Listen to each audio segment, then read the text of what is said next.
이 시간에 다룰 내용은요, 인공광원입니다. 인공광. 지난 시간에 그 라이팅의 이해라고 해서 간략하게 우리가 사용하는, 촬영에 사용하는 광원에는 자연광하고 인공광이 있다고 그랬고요. 자연광은 뭐 태양광 아래서 촬영하는 거, 이걸 우리가 자연광이라고 그랬고, 인공광은 우리가 많이 알고 있는 후레쉬, 이걸 대표적으로 얘기할 수가 있겠죠.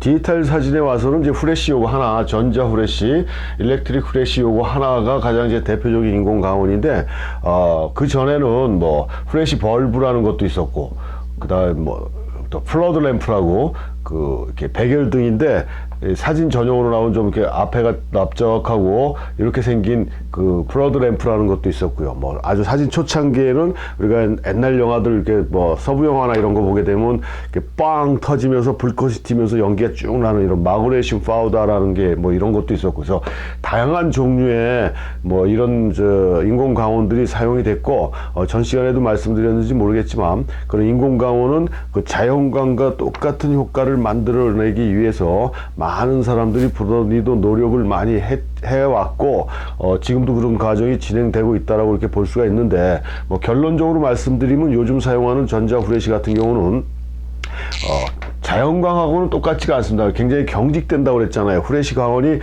지속적으로 켜지는 것도 있고 순간적으로 터지는 것도 있는데, 지속적으로 켜주는 것 같은 경우는 그래도 좀 약간 소프트한 광원으로 만들어줄 수 있지만, 우리가 제일 많이 사용하는 후레쉬 같은 경우는 순간적인 광원인데 상당히 강도도 세고 콘트라스트 강하고, 그래서 경직되고 딱딱한 느낌으로 만들어내는 그런 경향들이 좀 많이 있습니다. 그래서 하여튼 이 인공 광원의 주 목적은 자연광과 같은 그런 효과를 만들어내기 위해서 지금도 기술적으로나 여러 가지로 연구 발전하고 있는 그런 매체가 이 후레쉬다라고 이렇게 보시면 되는데요. 그러니까 사진 출발 당시부터 우리가 사진사 배우시면서도 거론했지만, 나다르 같은 경우도 공동묘지, 지하 공동묘지를 촬영하기 위해서 인공광으로 작업을 했다라고 이렇게 얘기를 했고요. 뭐 그 전에 많은 사진가들도 이렇게 후레쉬를 이용해서 작업한 사진가도 있고, 현대 사진에 들어와서도 후레쉬를 이용해서 촬영하는 그런 사람들이 상당히 많이 있고요. 뭐 상업적인 사진에서는 후레쉬는 뭐 거의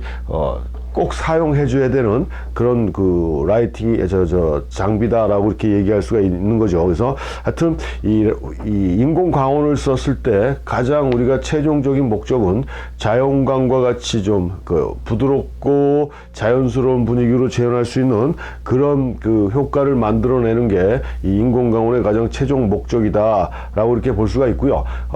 이 모든 게 디지털화 되면서 상당히 사용하기가 편리해졌어요. 어려운 게 많이 없어졌습니다. 이게 거의 자동화되다 보니까요. 그래서 후레쉬도 마찬가지예요. 그 전에 수동으로 사용할 때는 뭐 굉장히 복잡했었습니다. 공식도 있었고, 뭐 수학 공식처럼 어려운 건 아니지만 뭐 공식도 있었고, 뭘 계산해야 되고, 거리가 좁아지는 거에 따라서 또는 멀어지는 거에 따라서 일일이 다 조리개 같은 거를 수정을 해가면서 촬영을 해야 되는 그런 굉장히 큰 번거로움이 있었는데, 그래서 이 후레쉬를 제대로 이용만 하면은 사진의 기술적인 거는 거의 마스터했다라고 할 정도의 얘기를 들었다라고 했습니다. 근데 지금은 뭐 일일이 그 셔터 스피드를 움직이는 게 아니죠.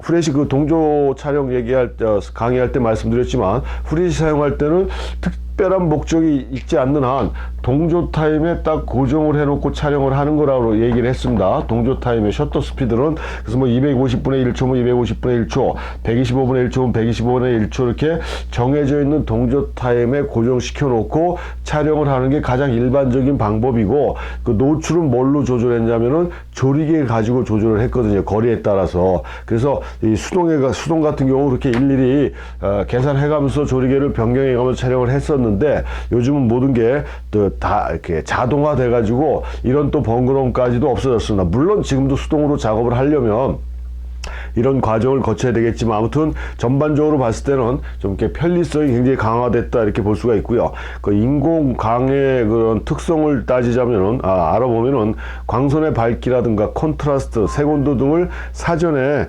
예측할 수가 있죠. 우리가 원하는 쪽으로 내가 가고자 하는 방향으로.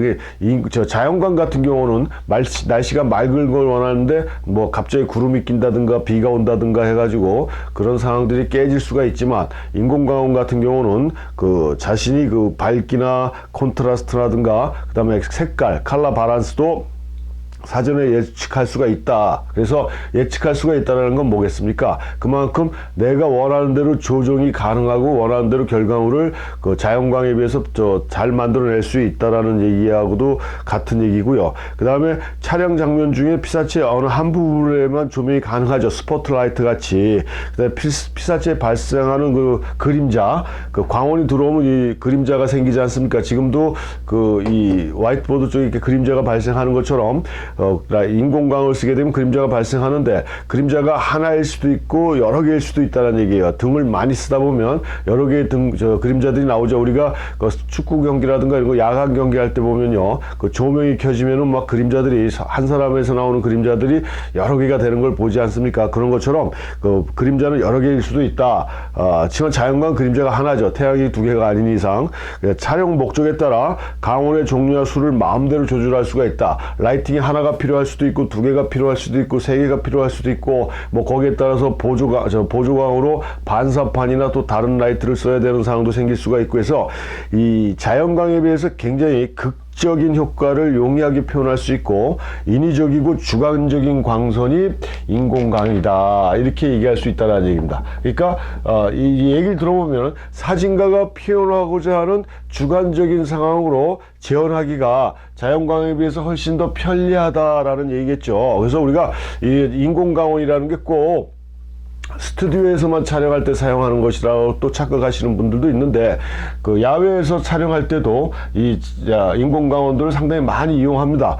보조광의 그 기능으로 많이들 이용하죠. 메인 라이트가 아니라 필인 라이트로 보조광으로 쓰는 경우들이 또 많이 있고요. 사진가가 그 원하는 상황에 따라서 목적에 따라서 이 야외에서도 인공광을 주광으로 그러니까 메인 라이트로 사용하는 경우도 종종 있다. 그래서 조금 전에 말씀드린 대로 그 자기가 표현하고자 하는 효과를 용이하게 쉽게 할 수가 있고 굉장히 주관적인 표현을 강조시킬 수 있는 그런 광원이 이런 그 인공광이다라고 이렇게 보시면 되고요. 이 인공광 라이팅을 쓸 때는 뭐 어떤 장비나 다 마찬가지겠지만 그 조작이 쉬워야 되겠죠. 그다음에 안전성, 전기가 들어오는 거고 이러기 때문에 안전성이 좀 좋아야 되고 설치하고 또 고치는 이런 보수 같은 것도 좀 용이해야 되는 게 훨씬 좋고요. 이 점등 효율이라고 해서 한번 터졌을 때 내가 원하는 색온도, 내가 원하는 컬러 바란스나 콘트라스트를 만들어 줄 수 있는 거는 당연한 거고 대신에 배터리 소모량이 많다든가 전기 소모가 많다라 그러면 어느 정도 또 문제가 될 수가 있다. 그래서 뭐 그런 것들. 그다음에 휴대하고 뭐 밖으로 들고 나가서 촬영할 경우 같은 경우에는 휴대성이 좋고 운반성도 좋아야 된다라는 그런 뭐 기본적인 특성을 갖고 있다라는 게 인공광이다. 그래서 인공광은 우리가 사진 찍는데 그렇게 많이 사용되지 않을 것 같지만 조금 전에도 말씀드렸듯이 좀 더 주관적이고 그 창조적인 사진을 만들기 위해서는 인공광의 도움을 받는 것도 사진을 제작하는 하나의 방법이다 라고 이렇게 말씀드릴 수가 있겠습니다.